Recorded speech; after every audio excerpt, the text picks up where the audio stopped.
जोरू का गुलाम।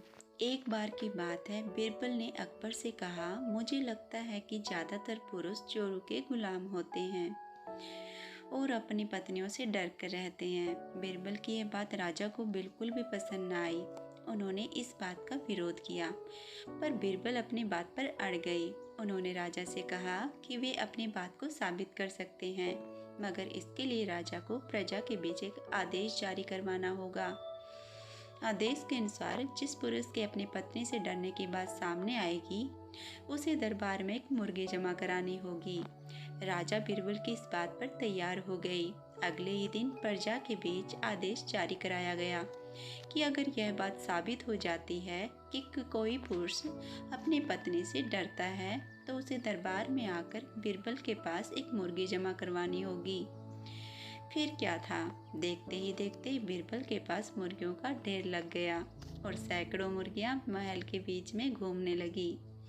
अब बिरबल राजा के पास पहुंचे और बोले, महाराज, महल में इतनी मुर्गियां इकट्ठी हो गई हैं कि आप एक मुर्गी खाना खोल सकते हैं, इसलिए अब आप इस आदेश को वापस ले सकते हैं। मगर महाराज ने इस बात को गंभीरता से नहीं लिया और महल में मुर्गियों की संख्या धीरे धीरे और भी ज़्यादा बढ़ने लगी।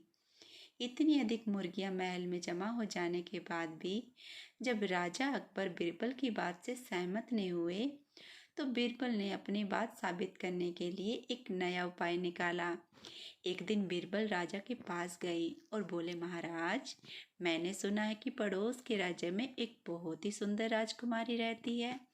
अगर आप चाहें तो क्या मैं आपके लिए रिश्ते की बात वहां कर आऊं? यह सुनते ही राजा चौंक उठे और बोले, बिरबल, तो ये कैसी बातें कर रहे हो? महल में पहले से ही 2 राजकुमारियां मौजूद हैं।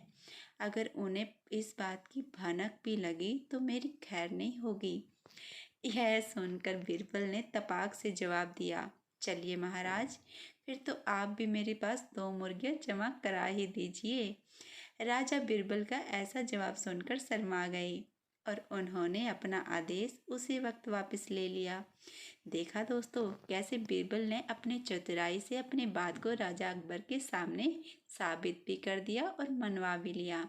आपको हमारी कहानी कैसी लगी, कमेंट में ज़रूर बताइएगा।